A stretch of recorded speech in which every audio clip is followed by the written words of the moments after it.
اپنے ہر حلقے کے لوگ محبت کرتے ہیں، ان کی مہربانی ہے، لیکن ابھی تو میں کوئی سیاسی ماحول محسوس نہیں کر رہا کہ الیکشن جلدی ہوئیں گے۔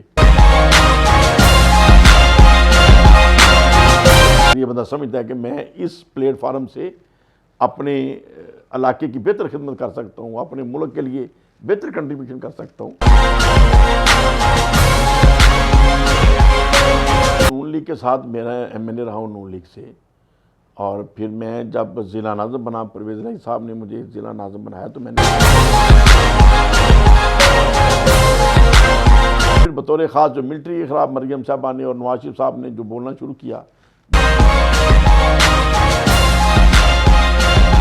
مجھے تو امید نہیں ہے کہ الیکشن ان ٹائم ہوئے۔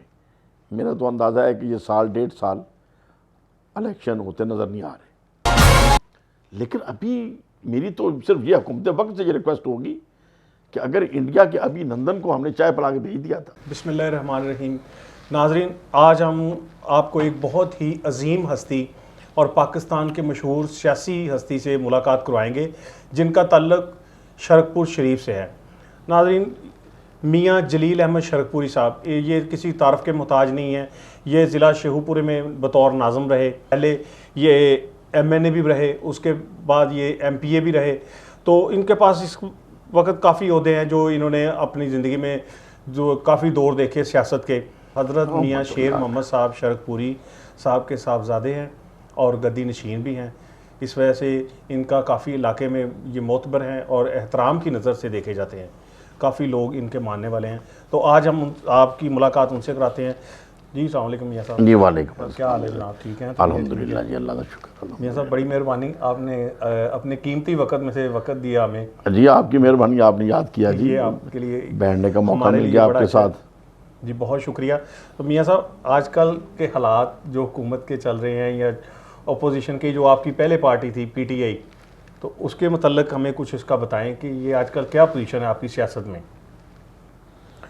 بس دیکھیں جی، پی ٹی آئی کو کوئی ختم تو نہیں کر سکا، خان صاحب نے خود ہی اس کا ایکسیڈنٹ کروا دیا ہے، اور ابھی آگے کیا حالات ہیں، کچھ حالات کوئی پوزیٹیو تو نظر نہیں آ رہے، لیکن اس بات کا شدید افسوس ہے کہ جو کچھ ہو گیا ہے یہ نہیں ہونا چاہیے تھا۔ نہ تو یہ ملک کے لیے ٹھیک ہے اور نہ ہی تحریک انصاف کے لیے ٹھیک ہوا ہے۔ لیکن میں تو ہمیشہ پارٹیوں کو اہمیت اتنی نہیں دیتا، اصل تو ملک ہے، ہم نے وطن کو محفوظ رکھنا ہے، پرامن رکھنا ہے، وطن کی ترقی کے لیے سوچنا ہے، اور پارٹیاں تو ایک ذریعہ ہیں وطن کی خدمت کا۔ تو تحریک انصاف ایک بہتر پارٹی تھی جس سے لوگ محبت کر رہے تھے، خان صاحب کے اوپر لوگ ٹرسٹ کرتے تھے، آج بھی کرتے ہیں۔ جی ہاں، جیسے میں بات کر رہا تھا کہ 9 مئی کو جو معاملات ہوئے ہیں، اس میں جو شہداء کی یادیں ہیں ان کے اوپر لوگوں نے حملے کیے، اور ملٹری کے علامات کے اوپر حملے کیے، کور کمانڈر ہاؤس لاہور میں اور پھر دیگر کئی شہروں کے اندر، تو اگرچہ یہ جو کچھ ہوا ہے یہ کوئی خان صاحب نے تو نہیں کہا تھا، نہ ہی پارٹی کے کسی لیڈر نے ایسا سوچا ہوگا، لیکن لوگوں کے دل کے اندر جو غصہ پیدا ہوا ملٹری کے خلاف، اس کی وجہ تو خان صاحب ہی تھے۔ اور خان صاحب کا جو بیانیہ تھا، جو کہ سراسر غلط بیانیہ تھا، کہ یہ جو نیوٹرل ہیں اور یہ جو میر جعفر میر صادق ہیں، اس طرح کے القابات سے پکارتے رہے، اور جو الزام لگاتے رہے خان صاحب کہ انہوں نے ان چوروں کو دوبارہ لے آئے اور ہماری حکومت گرا دی، وہ بالکل نہ تو ملٹری کا کوئی رول تھا، تحریک انصاف کی اپنی نالائکی تھی کہ عدم اعتماد روک نہیں سکے، اور تحریک انصاف کی اپنی نالائکی تھی کہ دوبارہ وہ لوگ برسر اقتدار آ گئے جن کو لوگوں نے ایک دفعہ فارغ کیا تھا۔ تو پھر اس کا ملبہ ملٹری کے اوپر ڈالنا اس کا کوئی جواز نہیں تھا۔ تو لہٰذا میں سمجھتا ہوں جو خان صاحب نے مسلسل ایک غلط بیانیہ بنائے رکھا اور لوگوں کے دلوں کے اندر ایک نفرت پیدا ہو گئی کہ شاید ملٹری والے جو ہیں وہ زیادتیاں کرتے ہیں، اور تو میں سمجھتا ہوں یہ سارا جو کچھ ہوا اس کا ذمہ داری اگر میں لگاؤں تو اس کی رسپانسیبل عمران خان صاحب ہیں، اور یہ میں سمجھتا ہوں انہوں نے جو قومی نقصان کر دیا ہے اس کا نہ ہم نے سوچا تھا اور نہ ہی اس کا کوئی اندازہ تھا کہ ایسا بھی ہو سکتا ہے۔ میاں صاحب یہ مجھے بتائیں، آپ ایک اہم ہستی ہیں، آپ کا ایک بہت مقام ہے، آپ اپنے علاقے میں بھی مقام ہے، اس پارٹی میں بھی آپ کی ایک حیثیت تھی، انہیں پتہ ہے کہ یہ ایک معتبر شخصیت ہیں، یہ ہمارے وہ ساتھی ہیں جو کبھی ہار نہیں سکتے. آپ کو پارٹی کسی پارٹی کے محتاج نہیں, آپ کا اپنا ایک اثر و رسوخ ہے, آپ کا ایک اچھا تعلق ہے. تو جب یہ عمران خان صاحب نے ایسے بیان دیے یا کچھ کیا, تو آپ لوگ تو پارٹی کے اندر تھے, آپ لوگوں نے کوئی آواز بلند کی, اس کے متعلق کچھ کیا؟ دیکھیں, میرا عمران خان صاحب کے ساتھ جب پرائم منسٹر نہیں تھے اس وقت بھی تعلق رہا, آنا جانا رہا. جب کبھی ایسا ہوتا تھا تو وہ ملاقات کا موقع مل جاتا تھا اور بے تکلفانہ باتیں ہوتی رہیں. اور جب پرائم منسٹر تھے اور جب بھی میں نے ٹائم مانگا وہ تقریباً 8-10 یا میکسیمم 12-14 دن کے اندر اندر کال آ جاتی تھی اور ملاقات کا موقع مل جاتا تھا. جو بھی ایشو ہوتا تھا ڈسکس ہو جاتا تھا. لیکن جب خان صاحب پرائم منسٹر نہیں رہے اس کے بعد خان صاحب سے کوئی 1-to-1 میٹنگ نہیں ہو سکی, اور کوشش بھی کی تو لیکن وہ کہہ نہیں, ان کا سٹاف سارا بدل چکا تھا. لیکن یہ جو ایشو خان صاحب نے کھڑا کیا ملٹری کے اوپر الزام لگانے کا, نیوٹرل کہہ کے, میں پارٹی کے اندر عثمان بزدار صاحب کے سامنے یا باقی لوگوں کے سامنے یہ کرتا رہا کہ خان صاحب کیوں ایسا بیانیہ کھڑا کر رہے ہیں جبکہ ملٹری کا اس میں کوئی رول نہیں ہے. اور بالکل میں تو خود شاہد ہوں اس بات کا. مجھے اسد کیسر صاحب, شاہ محمود قریشی صاحب, اسد عمر صاحب, کوئی ایک ایم این اے کا نام بتا دیں کہ جس کو یہ منانے گئے ہوں. اگر زرداری صاحب کوشش کر رہے تھے, شہباز شریف صاحب کوشش کر رہے تھے, کیا ان کا حق نہیں تھا کہ اپنے بندوں کو قابو رکھتے؟ جب اپنے کسی بندے کو منانے نہیں گئے اور وہ دوسرے کی اٹریکشن سے, ان کے منانے سے, ان کے ترلوں سے, یا ان کے ساتھ کوئی ناراضگی تھی تو اس ناراضگی کی وجہ سے ادھر چلے گئے, تو اس میں ملٹری کا کیا قصور؟ نالائکی تو آپ کی اپنی ہے. اپنی نالائکی سے آپ نے حکومت کرائی اور ملبہ ان کے اوپر ڈال دیا, ملٹری کے اوپر, اور پبلک کے دلوں کے اندر نفرت ان کی پیدا کر دی. مجھے جو ذاتی طور پہ غصہ آیا کہ یہ چیز, میں تو مسلسل اس کو تنقید کرتا رہا ہوں اس ایشو کو, اس کے علاوہ بھی کئی چیزوں کے اوپر مجھے عمران خان صاحب سے اختلاف رہا ہے, لیکن وہ ظاہر ہے کوئی بھی چیز ہوتی تھی میں ڈسکس کر لیتا تھا, اور کئی چیزوں کے اوپر مجھے اختلاف ہے. لیکن وہ چیزیں ایسی نہیں تھیں کہ جو خوفناک شکل اختیار ہوتی. لیکن یہ 9 مئی کے بعد جو ہو گیا, پھر تو نہ تو ہم اس چیز کو دفاع کر سکتے ہیں پارٹی کا اس پوائنٹ آف ویو کو, اور نہ ہی میں سمجھتا ہوں کہ اس کا رسپانسیبل خان صاحب کے علاوہ کوئی اور ہے. تو جب میں سمجھتا ہوں کہ خان صاحب کے غلط بیانی کی وجہ سے ہے, تو پھر میرے جیسا بندہ, تو پھر میرا سوچ نہیں تھی کہ میں مزید ان کے ساتھ چلوں یا مزید ان کے کسی بات کو دفاع کروں. بالکل ٹھیک ہے. اچھا میاں صاحب, ایک عام لوگوں کے ذہن میں ایک بات آ رہی ہے, وہ بڑی مذاق ہے سی ہے یا مذاق سمجھ لیں, جو بھی آپ آج کل وہ کوئی پی ٹی آئی کا کوئی بھی ورکر چھوٹا بڑا جب وہ پارٹی سے علیحدگی کا اعلان کرتا ہے تو لوگوں کے ذہن میں سافٹ ویئر فٹ کر دیا, یا یہ آرمی کے دباؤ میں کہہ رہا ہے, یا اس کو کچھ اور پریشر ہے. تو یہ ایک چیز جو ہم لوگوں کے ذہنوں سے ہٹانا چاہتے ہیں, یہ واضح کرنا چاہتے ہیں کہ آرمی دباؤ ڈال رہی ہے یا اپنا ضمیر دباؤ ڈال رہے ہیں, اس کے متعلق بتا دیں تھوڑا. دیکھیں, وہ حکومت کا دباؤ بھی ہو سکتا ہے, جو پکڑ دکڑ جس طریقے سے ہو رہی ہے وہ انداز بھی کوئی ٹھیک انداز نہیں ہے کہ جو گناہ گار ہے اس کو تو پہچان کے ضرور پکڑیں, لیکن بے گناہوں کو بھی اندر کر دیا ہے, خواتین کو بھی اندر کر دیا ہے. اس چیز کا خوف و ہراس تو اپنی جگہ پر ہے, اور جو میں سمجھتا ہوں بالکل وہ زیادتی ہو رہی ہے. لیکن جو بندے یہ کہہ رہے ہیں جی ہم اب خان صاحب کے ساتھ نہیں ہیں یا بندے چھوڑ رہے ہیں, وہ یقیناً جیسے میری ذاتی اوپینین ہے, خان صاحب کی اس بیانیے سے اختلاف وہ بھی رکھتے ہوئیں گے, کبھی اظہار نہیں کیا. لیکن آج جب ایک طرف سے دباؤ بھی ہے اور ایک طرف سے اندر بھی اپنا ان کا ذہن مطمئن نہیں ہے, کبھی خان صاحب کو ہم سمجھاتے بھی رہے اور انہوں نے غلط ایک ٹریک کے اوپر چڑھے رہے, تو جب آج ایک بس کا ایک ایکسیڈنٹ ہی انہوں نے کر دیا تو پھر کیا نہیں سب سواریاں اترنا شروع ہو گئی. آپ یہ کہہ رہے ہیں نا کہ ایک ڈرائیور رانگ بس چلا رہا ہے, اس کو ہر بندہ سمجھا رہا ہے بھائی آہستہ چلاؤ, کھڈے ہیں آہستہ چلو, یہ اس طریقے سے ڈرائیونگ نہ کرو, لیکن وہ چلائی جا رہا ہے. لیکن میں بھی وہ منزل پہ پہنچ جائے, اچھا اگر منزل پہ پہنچ جائے تو وہ سب پہ ہنسے گا نا کہ آپ مجھے روکتے تھے, دیکھو میں پہنچ گیا نا. لیکن اس کا پہنچنے کا مطلب یہ نہیں ہے کہ اس کی ڈرائیونگ ٹھیک تھی, ڈرائیونگ تو رانگ تھی, لیکن چلو گزارا ہو گیا. اب اگر اس کی رانگ ڈرائیونگ سے گاڑی ٹھک گئی تو پھر کون سی سواری کہے گی ہم نے ادھر بیٹھے رہنا ہے؟ پھر تو کہیں گے بھی ٹھیک ہے تم نے جب کیا سارا کچھ. ہاں اگر تو وہ کیئرفلی گاڑی چلا رہا تھا, احتیاط سے چلا رہا تھا، اور پھر گاڑی ٹھک گئی، پھر کوئی نہیں اترے گا، ہر بندہ ہمدردی سے بیٹھا رہے گا، ہم اس کے ساتھ ہیں، اس کے ساتھ جئیں گے، اس کے ساتھ مریں گے، قدرت کی طرف سے جو ہے۔ لیکن جب پتا تھا کہ گاڑی یہ رانگ چلا رہے ہیں، سب منع کر رہے تھے، وہ باز نہیں آ رہا تھا، تو پھر ہر بندہ کہتا ہے ٹھیک ہے بھائی بھگتو آپ۔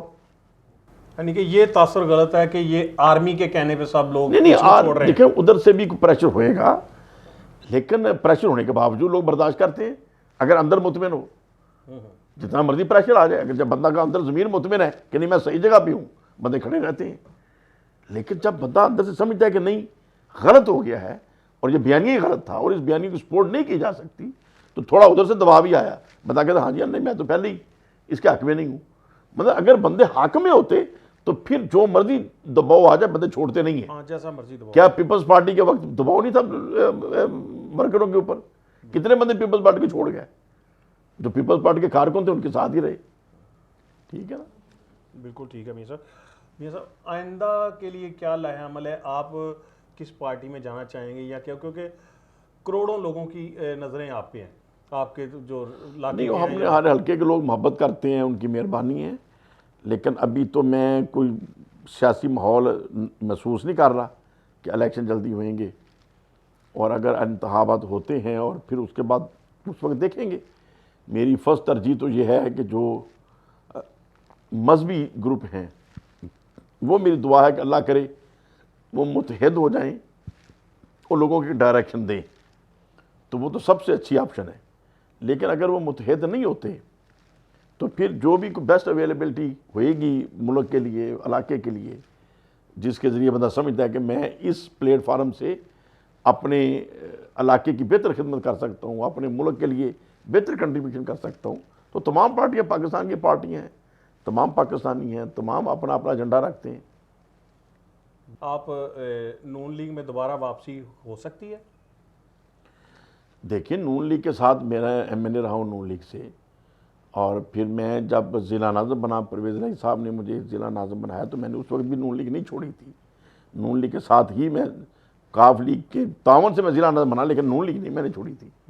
لیکن پھر جب میاں نواز شریف صاحب سے اختلافات ہوئے، اور وہ باتیں بھی کوئی ذاتی نہیں ہیں، وہ میری اجتماعی سوچیں تھیں کہ پارٹی کو جنرل پارٹی بنائیں، خاندانی پارٹی نہ بنائیں، اور پھر جب پیپلز پارٹی سے مکمکا کا ایک انہوں نے ایگریمنٹ کر لیا جس کو عرف عام میں میثاق جمہوریت کہتے ہیں، تو پھر میرے لیے تھوڑا سا یہ ہو گیا کہ بھئی یہ تو پھر اصل پوائنٹ پہ تو میاں صاحب نہیں رہے، اور پھر بطور خاص جو ملٹری کے خلاف مریم صاحبہ نے اور نواز شریف صاحب نے جو بولنا شروع کیا، مجھے اس کی بھی تکلیف تھی کہ یہ تو ایک بالکل ہم اپنے ملک میں افراتفری پھیلانے کی طرف جا رہے ہیں۔ تو ان چیزوں سے جب میں نے علیحدگی اختیار کی، تو اب ظاہر ہے میاں صاحب کا وہ سٹائل تو وہی ہے، جب وہی سٹائل ہے تو ایسی صورتحال میں پھر کیسے ان کے ساتھ چلا جا سکتا ہے؟ بالکل ٹھیک ہے۔ تو میاں صاحب یہ جو حکومت اس وقت چل رہی ہے، کیا آپ کو امید ہے، لگتا ہے کہ یہ الیکشن کروا دیں گے جو انہوں نے ٹائم دیا ہے؟ مجھے تو امید نہیں ہے کہ الیکشن ان ٹائم ہوئے، میرا تو اندازہ ہے کہ یہ سال 1.5 سال الیکشن ہوتے نظر نہیں آ رہے، آگے اللہ بہتر جانتا ہے کیا ہوگا جی۔ تو اس کو کیسے آگے لے کر جائیں گے مزید، کیونکہ ٹائم تو ختم ہو گیا، انہوں نے ڈیٹ دے دی۔ دیکھیں کوئی نہ کوئی حل نکال لیں گے، ضیاء الحق صاحب کیسے لے کے گئے تھے، اور پرویز مشرف صاحب کیسے لے کے گئے تھے، اس سے پہلے ایوب خان صاحب نے بھی کوئی راستہ ڈھونڈ لیا تھا۔ تو جب مطلب کہ ایک چیز طاقتیں ڈیسائیڈ کر لیں کہ یہ کرنا ہے، پھر کون پڑھنے جاتا ہے آئین میں کیا لکھا ہوا ہے، اور کون پڑھتا ہے قانون میں کیا ہے، پھر حالات کے مطابق راستے نکل آتے ہیں۔ بالکل۔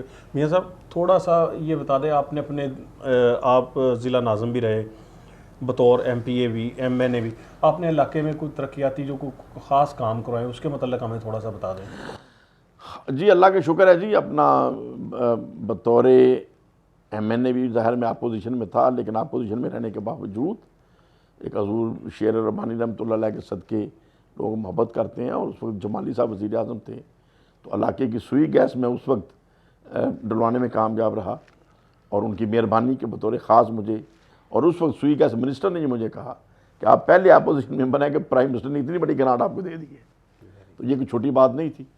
پھر جب میں ضلع ناظم ہوا ہوں تو پورے پنجاب سے ہائیسٹ کارکردگی میری گردانی گئی چیف سیکرٹری نے، اور ضلع شیو پورے کے اندر جو میں نے ترقیاتی کام کروائے، ہیلتھ میں، ایجوکیشن میں، لا اینڈ آرڈر میں، وہ بھی ایک ریکارڈ کا حصہ ہے، اور اپنے علاقے کے اندر بھی، یعنی کوئی یونین کونسل ایسی نہیں ہے جس کے اندر میں نے ڈیولپمنٹ نہیں کروائی، اور ایک سکول پورے ضلع کا ایسا نہیں ہے جس کے اندر میں نے امپرومنٹ نہیں کی، ٹھیک ہے جی، اس کی تعمیر و مرمت یا اس کا جو بھی کمی بیشی تھی.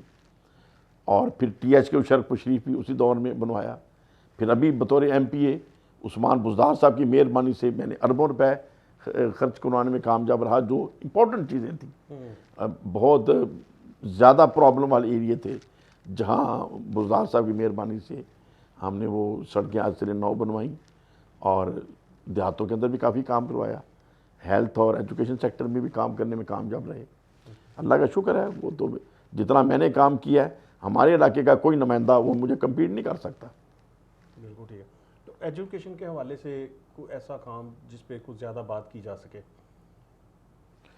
جی ایجوکیشن کے حوالے سے کہہ لیں، جب میں ضلع ناظم شیخوپورہ تھا، ہمارا جب میں نے چارج لیا تھا 2005 میں نے اس وقت پورے پنجاب کا سروے کیا تھا، اور جو ڈی سی او شیخوپورے نے مجھے کر کے دیا سروے تمام ای ڈی او ایجوکیشن کے ساتھ مل کے، پورے پنجاب کا ڈیٹا ہم نے اکٹھا کیا، تو ہمارا جو لیول تھا پورے پنجاب میں وہ 32ویں 33ویں نمبر پہ تھا.